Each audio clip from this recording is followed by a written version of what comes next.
바리새인이 예수님께 나왔습니다. 바리새인들은 아주 철저하게 율법을 지키고 이 거룩함을 이루는 일에 목숨을 걸었던 사람들. 예를 들면 안티오코스 에피파네스 4세라고 하는 그 악한 왕이 돼지 고기를 먹으라고 명령했을 때 죽음으로 거부했던 사람들이 바리새인들이에요. 아주 이 거룩함을 지켜내는 일에 목숨을 걸었던 사람들인데 예수님께 나와서 묻습니다. 근데 질문의 의도가 시험이에요. 시험이라고 하는 것은 걸려서 넘어지게 하는 의도가 있습니다. 선생님, 사람이 아내를 버리는 것이 옳습니까? 뭐 평상시 같으면 이 질문은 답이 간단해요. 안 되지. 그러면 돼요. 근데 지금 정치적인 상황이 어떤 상황입니까? 헤롯 안디바가 아내를 강제로 이혼해서 친정으로 쫓아내고 다른 헤롯 빌립이라고 하는 동생의 아내였던 헤로디아와 결혼을 해버렸거든요. 이 일로 인해서 세례 요한이 율법을 어겼다고, 하나님의 법을 어겼다고 책망하고 지적했다가 어떻게 됐어요? 참수를 당했단 말이에요. 지금 이런 정치적인 상황 속에서 예수님께 와서 사람이 이 아내를 버리는 게 그래도 됩니까? 이 질문은 자칫하면 세례 요한처럼 예수님도 정치적인 문제에 휩싸여서 어려움을 겪을 수 있는 이러한 질문입니다. 그래서 예수님께서 반문하는 거예요. 모세의 율법에 뭐라고 기록되어 있니? 예, 이혼 정서를 써주면 이혼할 수 있습니다. 그렇게 쓰여져 있다는 거죠. 유대 사회에서 이 이혼, 지금은 아내가 남편이 못되고 맨날 두들겨 패고 저지레하고 그러면 아내가 이혼을 청구할 수 있는 세상이에요. 그러나 2000년 전에 이혼을 할 수 있는 사람은 남자밖에 없어요. 남자만 이혼을 결정할 수 있어. 왜? 아내는 돈 주고 사왔거든요. 내 소유물이거든요. 그런데 당시 유대 사회에 두 개의 학파가 있었는데 하나가 힐렐 학파고 하나가 샴마이 학파입니다. 이 샴마이 학파는 좀 남편들에게 더 우호적이었어요. 남편 마음이에요. 이웃집 아내하고 비교할 때 내 아내가 얼굴이 좀 못생겼어. 그래서 기분 나빠서 이혼하면 이혼하는 거예요. 이웃집 가면 음식이 언제나 맛있는데 우리 아내가 만들어주는 음식은 맛이 없어. 그러면 그걸 트집 잡아서 이혼해도 된다고 주장했던 사람들이 샴마이 학파고, 이 사도 바울의 스승이었던 가말리엘이라고 하는 이 랍비를 중심으로 힐렐 학파가 있었는데 여긴 보수적입니다. 간음한 것 외에 아내가 부정을 행한 것 외에 어떤 일로도 이혼 안 된다. 그래서 이혼 증서를 써서 이혼할 수 있다 그랬는데 왜 그랬겠어요? 남편에 의해서 그냥 강제로 이혼이라고 하는 건 버림당하는 거거든요. 버림을 당하는 거예요. 그러면 여성의 삶은 어디로 가요? 친정으로 돌아가야 되는데 친정에서 안 받아주면 갈 데가 없어요. 삶을 살아갈 수 없는 것이 당시 여성들의 삶이었어요. 몸을 파는 것 외엔 살아갈 방법이 아무것도 없던 것이 2000년 전 여성들의 삶이었단 말이에요. 그래서 이혼 증서를 써주라는 이야기는 남편에게 이혼 증서를 써주면 그나마 이혼 증서를 가지고 집으로 돌아갈 수 있었고 집에 돌아가서 재혼할 수 있는 기회가 열렸던 거예요. 그래서 모세는 이 남자들이 악함을 알았기 때문에 이혼을 해야 할 땐 반드시 이혼 증서를 써줘라. 이혼 증서를 받아야 친정으로 돌아갈 수 있고 다른 남자를 만나서 행복한 가정을 꾸릴 수 있으니까 이혼 증서를 써주라고 한 거지.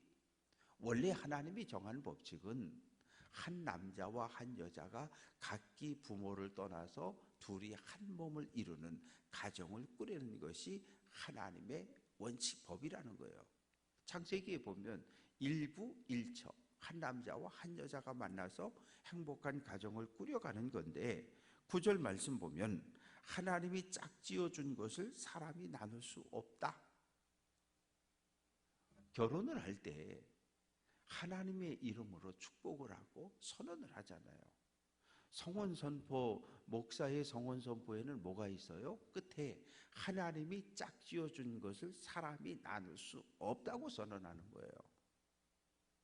그러니까 하나님의 이름으로 결혼을 했는데 죽음이 갈라놓기 전에 임의로 이혼하는 것은 하나님과의 약속, 당사자들의 약속, 그리고 양 가문의 약속을 깨는 악한 행위이니까 하면 안 된다고 말씀을 하십니다.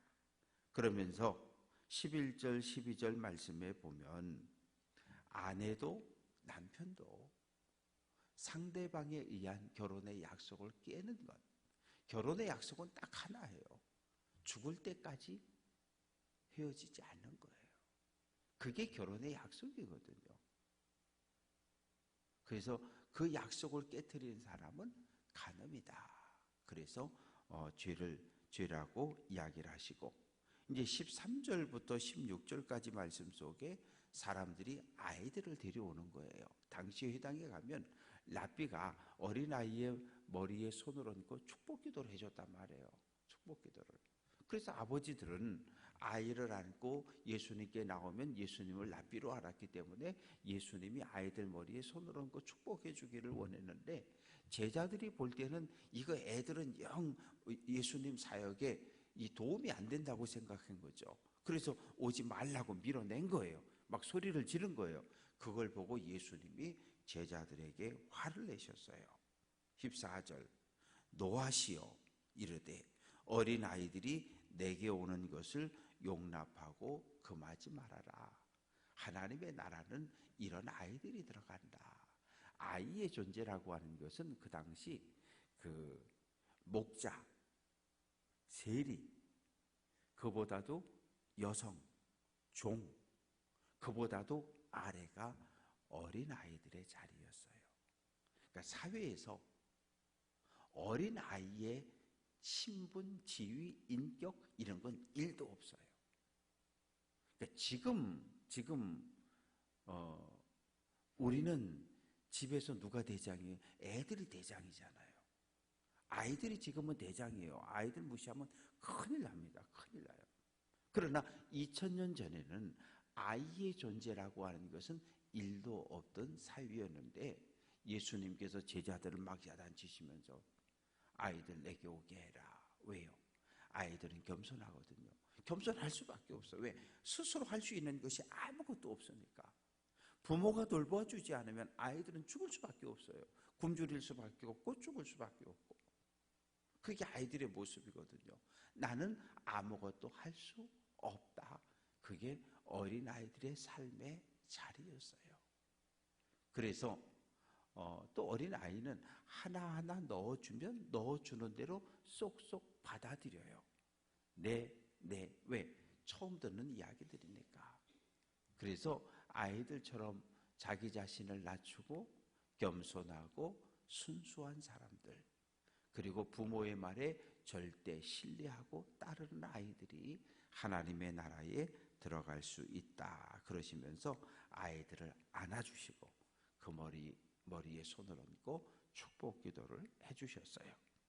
이제 17절부터 27절까지 말씀 속에는 재물이 많은 한 부자가 등장을 합니다. 이 부자가 나타나서 17절부터 22절까지 말씀에 보면 한 부자가 나타나서 선한 선생님 질문이 있습니다. 어떻게 해야 영생 천국에 들어갈 수 있겠습니까?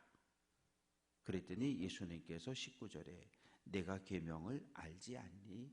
살인하지 말라, 간음하지 말라, 도둑질하지 말라, 거짓 증언하지 말자, 속여 빼앗지 말라, 내 부모를 공경하라. 5계명부터 10계명이거든요. 그 계명을 지켰니? 그러니까 예, 다 지켰습니다. 20절, 내가 어려서부터 다 지켰다. 이 사람도 바리새인이에요.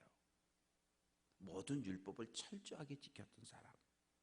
근데 예수님께서 21절, 그를 보시고 사랑하사. 사랑하는 마음을 가지고 한 가지 부족한 것이 있다. 그건 뭐냐면 가서 내 소유를 다 팔아. 땅을 팔고 과수원을 팔고 밭을 팔아서 가난한 사람들에게 나누어 주어라. 그러면 너 하늘에서 상을 받는다. 네가 원하는 하나님의 나라 천국에 들어갈 수 있다. 그리고 나를 따르라. 제자로 부르시는 거예요. 그런데 22절, 그 사람은 재물이 많은 고로 이 말씀으로 인하여 슬픈 기색을 띠고 근심하며 가니라. 예수님 말씀을 들어보니까 예수님 말씀이 맞아. 맞기는 맞는데 다 팔아. 절반만 팔으라 그랬으면 혹시 생각이 좀 달라질 수 있었을 텐데 다 팔아. 내가 가진 모든 재산을 다 팔아. 가난한 사람들에게 나누어 주라. 여기 걸린 거죠. 만약에 내가 가진 재산의 10분의 1만 팔아서 주고 10분의 9는 내가 써라. 아멘. 그리고 당장 팔았을 거예요. 그런데 다 팔아. 여기에 걸려버린 거죠. 우리도 마찬가지예요. 하나님이 오늘 밤 우리를 부르면 당신은 천국에 간다는 확신이 있습니까? 이단과 사이비가 와서 이렇게 물으면 딱 걸려요. 그러면 1년 후, 2년 후, 10년 후, 20년 후에 하나님 부르시면 천국 가겠습니까? 거기는 아멘이 쉽게 나와. 왜? 오늘 문제가 아니니까. 근데 우리는 오늘만 사는 사람들이에요. 우리에게 내일이 없어요. 내일을 살 수 있다고 장담할 수 있는 사람은 우리 가운데 아무도 없어요. 다 팔아. 이 말에 딱 걸려서 그걸 어떻게 다 팔아? 안 돼. 그래서 영생 얻는 길을 예수님이 제시했지만 결국은 포기하고 떠나갑니다. 23절부터 27절까지 말씀 속에 제자들이 묻는 거예요. 선생님, 이 부자는 재물이 많은 사람은 하나님 나라 들어가는 게 어렵나요? 예수님 말씀하셨을 때 24절에서 예수께서 다시 대답하여 이르시되 얘들아, 하나님의 나라에 들어가기가 얼마나 어려운지 낙타가 바늘귀로 나가는 것이 부자가 하나님 나라에 들어가는 것보다 쉽다. 이 말의 의미는 부자가 하나님 나라 못 들어간다 그거 아니에요. 이 낙타 바늘귀 이 이야기는 우리가 보통 큰 문이 있고 큰 문을 열면 차도 쑥 들어갈 수 있고, 근데 쪽문이 있잖아요. 쪽문은 사람만 들어가잖아요. 예루살렘 성의 문이 그랬답니다. 큰 문 전체를 다 열면 낙타가 쑥쑥 짐 싣고 들락달락 할 수 있고, 그런데 오후에 해가 져서 큰 문을 닫으면 이렇게 쪽문만 하나 열어놓는 거죠. 그 문은 사람만 들어갈 수 있는 거예요. 그 문을 바늘귀문이라고 불렀다는 거죠. 거긴 낙타가 못 들어가요. 왜? 낙타는 워낙 크니까. 부자가 천국에 못 들어간다는 게 아니라 들어가기 어렵다는 거예요. 왜? 가진 소유가 많기 때문에. 그런데 천국은 어떻게 하는 거예요? 밭에 보물 상자를 하나 발견하면 내가 가진 것을 다 팔아서 그 밭을 사고, 좋은 진주 하나를 만나면 집에 가서 있는 걸 다 팔아서 그 진주 하나를 사고, 다 팔고 내 인생을 다 걸어야 하나님 나라의 영원한 생명에 들어갈 수 있음을 알려주시는 거죠. 이것은 오늘 우리들에게도 마찬가지입니다. 구원의 문제는 이건 담임 목사이기는 하지만 아무개 권사님은 신앙생활을 참 진실하게 신실하게 잘하시니까 권사님은 천국, 에이 권사님 그렇게 신앙생활해서 에이 지옥, 이거 제가 하는 거 아니잖아요. 구원을 얻고 못 얻고는 하나님의 주권이고 하나님의 권한이에요. 목사는 성도들을 바른 길로 잘 인도해서 하나님 나라에 들어갈 수 있도록 하나님 나라로 걸어가는 길을 조금 앞서 걸어가며 안내하는 사람이 목사고, 따라오고 안 따라오고는 여러분들의 결단인 거예요. 내가 생각하기엔 목사님 저거 틀렸어, 난 반대로 갈 거야, 그건 그분의 결단이고요.